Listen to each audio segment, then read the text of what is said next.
Sometimes, a single mistake, a simple twist of fate, can unravel the very fabric of our plans to reveal a destiny we never knew awaited us. This is a story about rejection, about the cold, hard finality of being told you are not good enough, not valuable enough, not worthy. It's a story about a horse bred for glory who nobody wanted, and a harried delivery driver trying to outrun a storm. But most of all, it's about how being sent to the wrong place at the wrong time, a journey born from a simple clerical error, can sometimes lead you to the one place in the entire world you were always meant to be. This is the story of a mistake that changed everything. The horse was named Shadow, but here, at the prestigious Blackwood Equestrian Center, he was known only as a number on a balance sheet, a failed investment. By every measure, he should have been a champion. He was a stunning Frisian stallion, a creature of breathtaking power and beauty. His build was flawless, with the powerful haunches of a jumper and the graceful arch of a dressage master. His coat was a deep, starless black that seemed to drink the light, shimmering like polished obsidian with every ripple of muscle.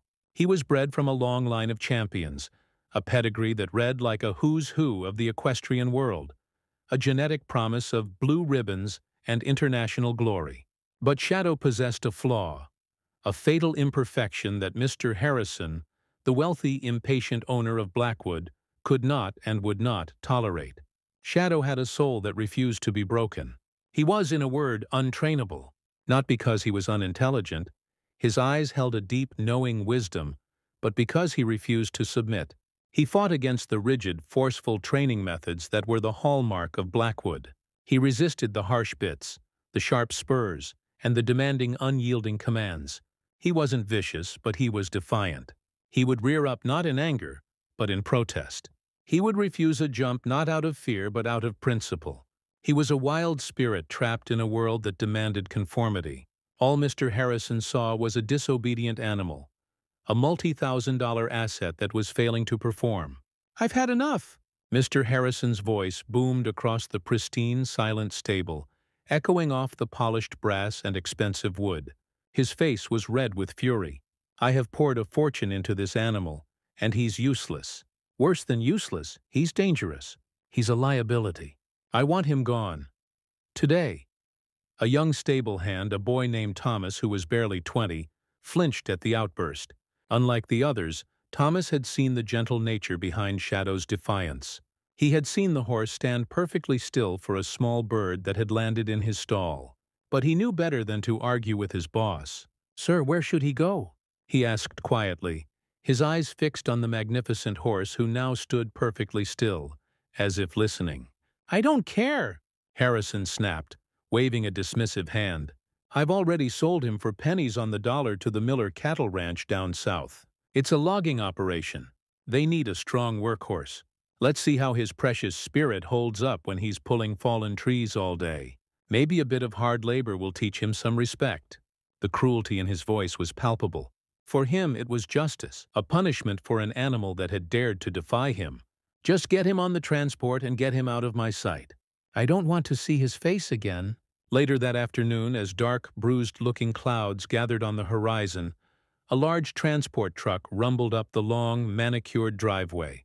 The driver, a middle-aged man named Gus, was tired and anxious. The sky was threatening a storm of biblical proportions, and he had a long drive ahead. He was handed a clipboard with a single, slightly smudged sheet of paper. It was a hastily printed delivery order. 2 addresses were listed. The first was Miller Cattle and Logging Ranch, 2400 South River Road. This was Shadow's intended destination, his sentence to a life of hard labor. The second address, listed below for a different pickup later in the week, was a small, little-known sanctuary for rescued animals, located deep in the countryside. It was called Hope's Haven, 2400 Old Creek Road. The similarity of the addresses, 2400, was a small, insignificant detail, a tiny crack in the foundation of fate. Gus, in his haste, barely glanced at the names. He saw the numbers and the general direction. He loaded Shadow into the trailer. The proud stallion walked up the ramp with a quiet dignity, his head held high, as if he knew he was leaving a place where he never belonged, unaware that he was being sent to a place potentially far worse. The storm that had been threatening all day finally broke with a vengeance. The sky opened up, and rain hammered down in blinding sheets. The country roads quickly turned into treacherous rivers of mud. The truck's windshield wipers fought a losing battle against the torrential downpour. Gus, squinting to see through the deluge, his knuckles white on the steering wheel, took a wrong turn at an unmarked fork in the road. He was now lost, deep in the unfamiliar, winding back roads, with the storm raging around him. Frustrated, tired, and just wanting the day to be over, he finally saw a rustic wooden gate through the sheets of rain. A hand-painted sign swung wildly in the wind.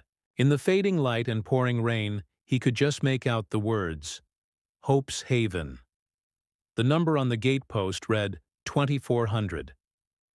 It was the wrong road, the wrong name, the wrong farm. But to Gus it was a match. Believing this was the right place, he quickly backed the truck up to the gate. A young woman in a rain slicker, her face filled with surprise, came out to meet him. "Delivery for you?" Gus shouted over the wind, eager to be done. He thrust the clipboard at her. Confused, but seeing the horse in the trailer and the desperation on the driver's face, she signed the paper. Gus unloaded the black stallion, tipped his hat, and drove off into the storm, disappearing into the gray curtain of rain, leaving Shadow standing alone, abandoned once again.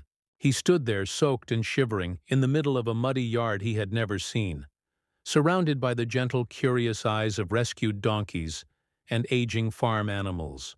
He was at the wrong farm. It was a simple, human mistake. But this mistake was about to change everything. The woman who had signed the driver's smudged paperwork was Clara.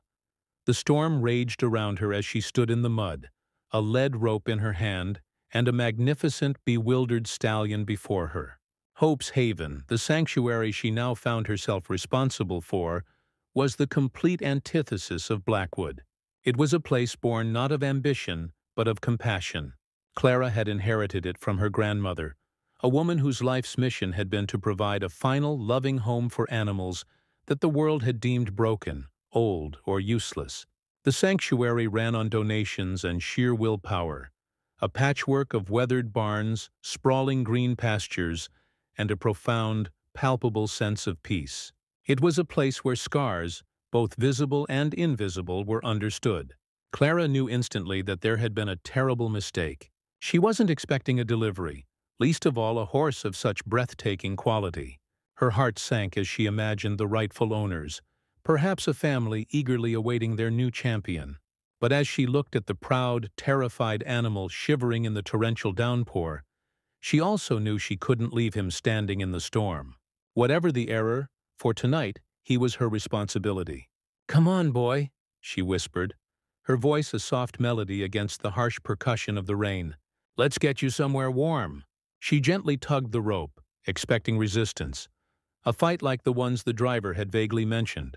But Shadow, perhaps sensing the absence of aggression in her touch, hesitated for only a moment before taking a step, and then another, following her toward the main barn. She led him into a large, clean stall filled with a deep bed of fresh, sweet-smelling straw.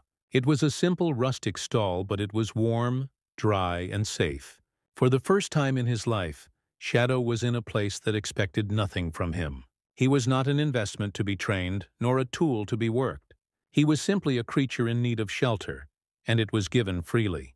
For the first few days, Shadow remained a ghost of his former self, a prisoner of his own trauma. The walls he had built around himself at Blackwood were high and thick. He stood in the back of his stall, a dark silhouette of mistrust. He would pin his ears back flat against his head and let out a low, warning rumble in his chest whenever anyone approached. If they came too close, a powerful hind leg would lash out, striking the thick oak door with a thunderous crack, a clear, unambiguous message to stay away. He ate the food Clara left for him, but only when he was certain he was alone.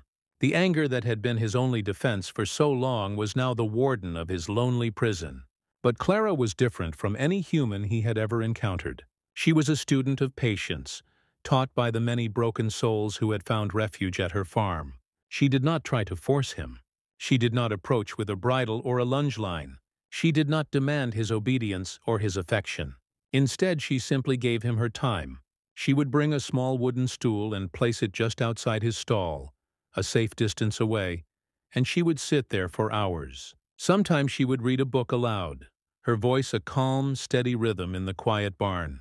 Other times she would simply talk to him, telling him about her day, about the other animals, about the grandmother who had taught her that every life has value.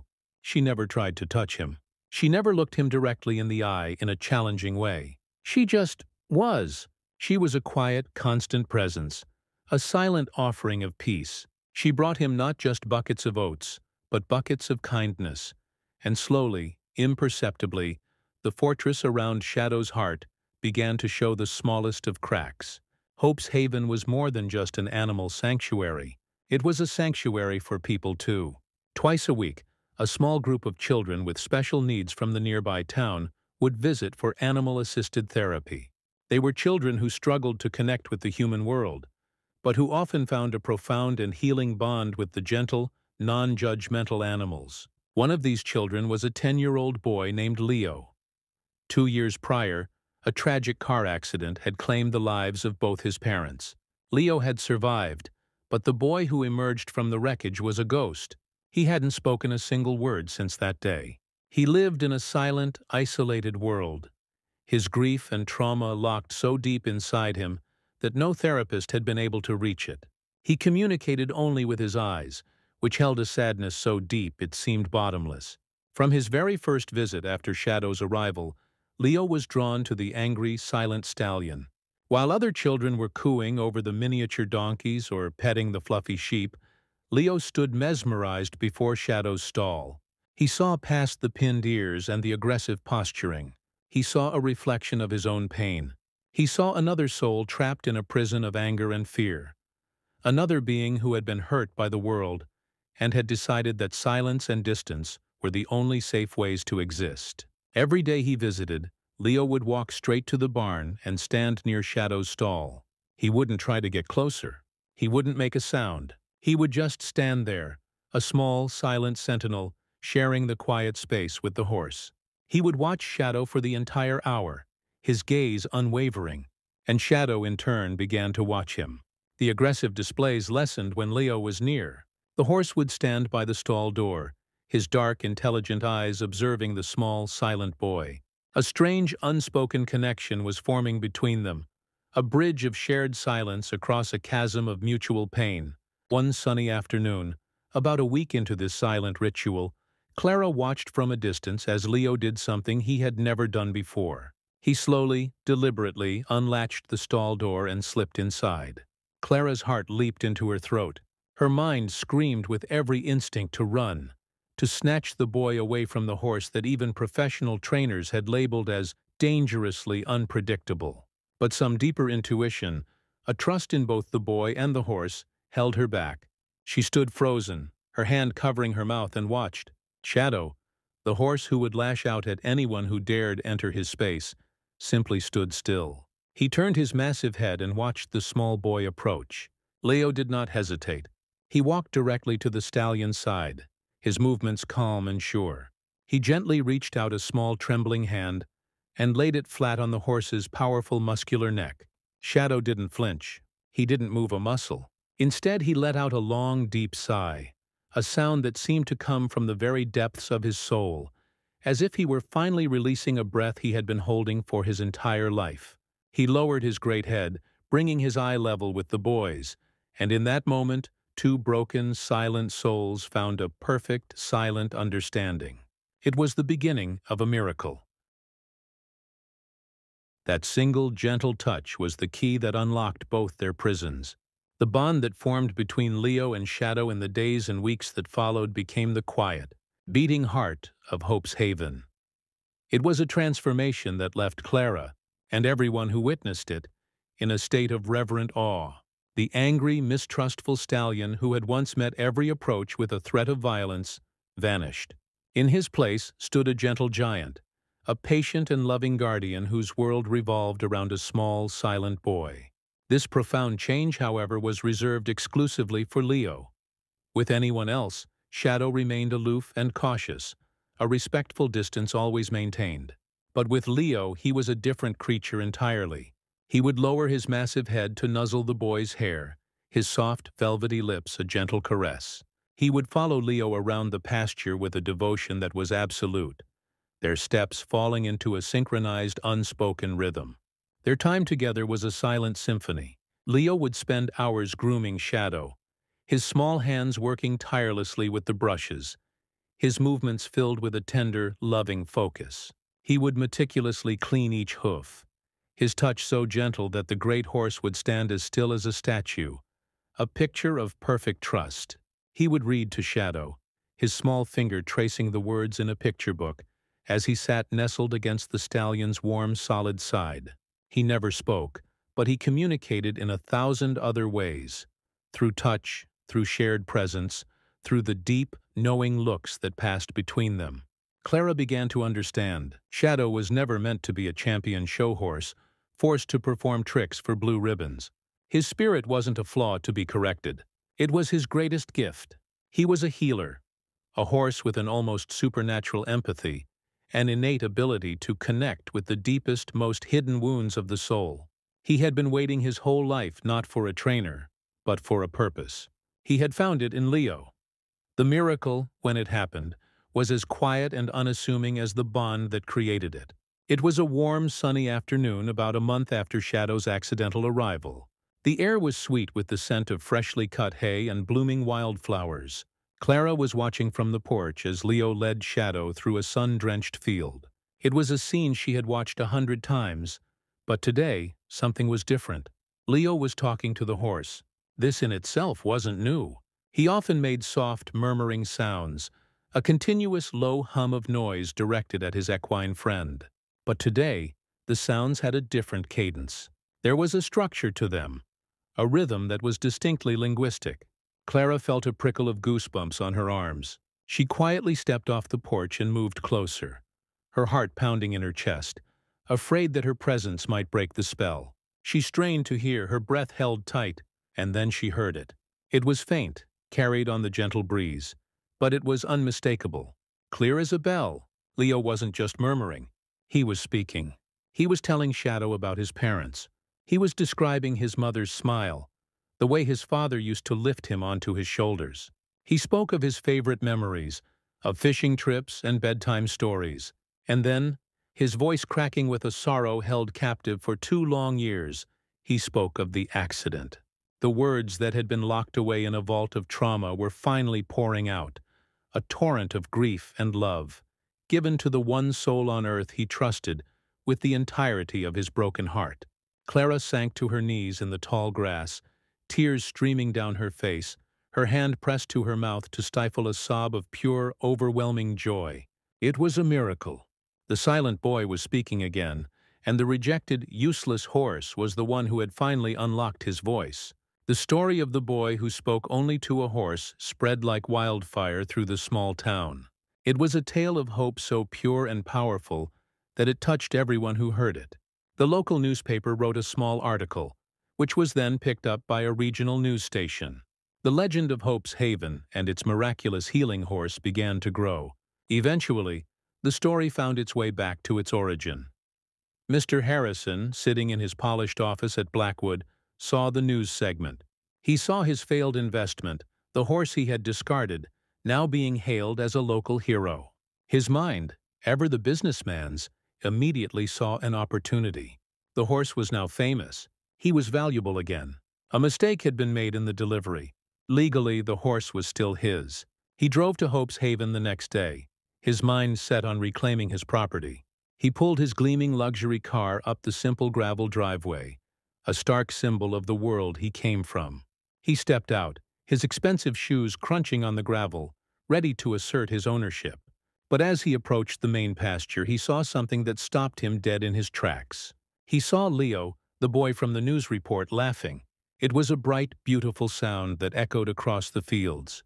The boy was talking animatedly, his hands gesturing, his face alive with joy, telling a story to the massive black stallion who stood before him with his head lowered, listening with an almost human intensity. Harrison watched as the horse gently nudged the boy, a gesture of such profound tenderness and understanding that it struck him with the force of a physical blow.